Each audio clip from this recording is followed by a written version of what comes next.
Ang huling frame. Sanay si Evan sa katahimikan. Parte na yan ng trabaho niya bilang video editor. Mga gabing mag-isa, kaharap ang monitor, habang dahan-dahang pinagdudugtong ang mga eksenan hindi naman kanya. Kontrolado niya ang lahat. Kaya niyang i-pause, i-rewind, burahin. Sa video, may kontrol ka. Sa totoong buhay, wala. Kaya nung gabing yon, alam niyang may mali. 2:17 ng madaling araw, mahina ang patak ng ulan sa bintana. Malamig na ang kape sa tabi ng keyboard niya. Tanging ilaw sa kwarto ay ang monitor na nagbibigay ng maputlang liwanag sa mukha niya. Konti na lang, bulong niya. Isang render na lang, tapos na. Biglang kumurap ang screen. Mabilis. Halos hindi pansin. Napakunot no si Evan. Hindi ngayon ha.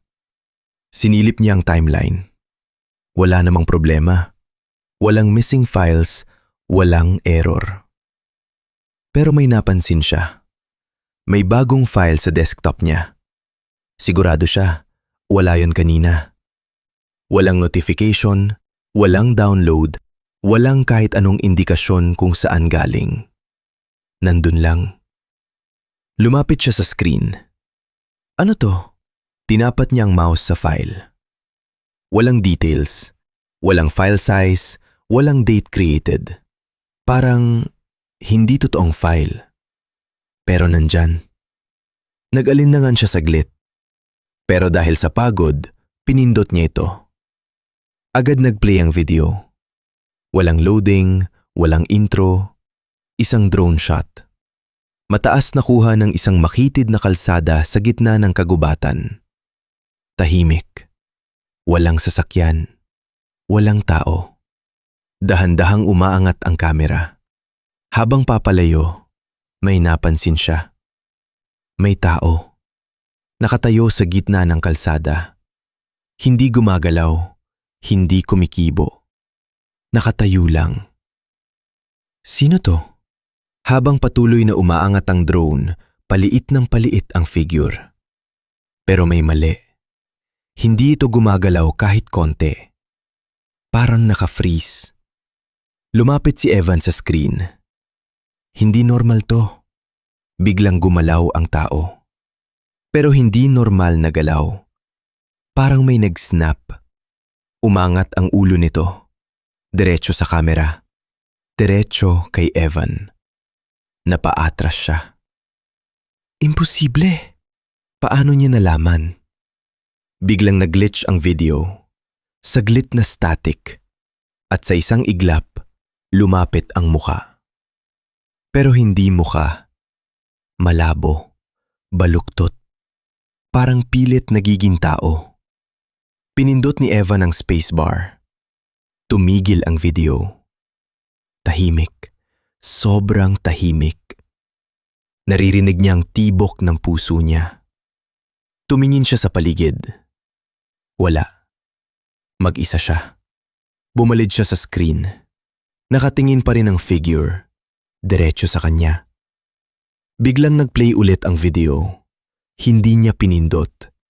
Napakapit siya sa mouse. Ano ba to? Hindi na umaangat ang drone. Bumaba na ito. Mabilis, pababa, diretso sa tao. Hindi.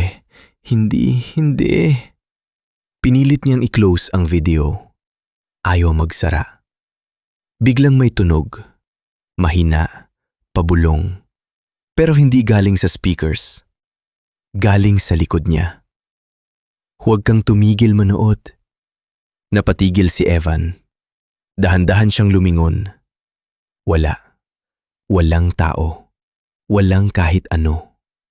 Pero ramdam niya, hindi na siya nag-iisa. Napabalik siya sa screen. Malapit na ang drone. Sobrang lapit.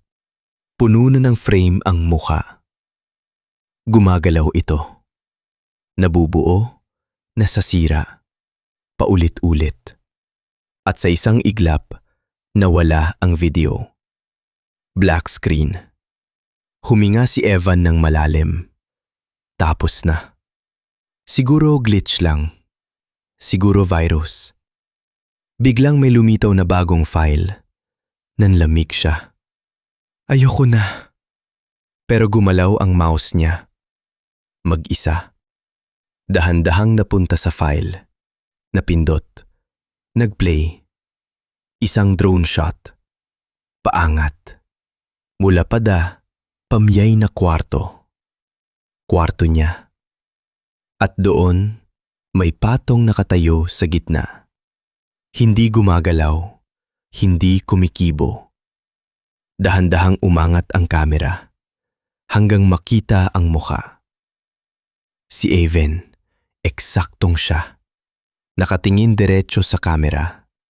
Napahinto siya. Hindi siya gumagalaw sa totoong buhay. Pero sa video, biglang umangat ang ulo niya. Diretso sa kamera, diretso sa kanya.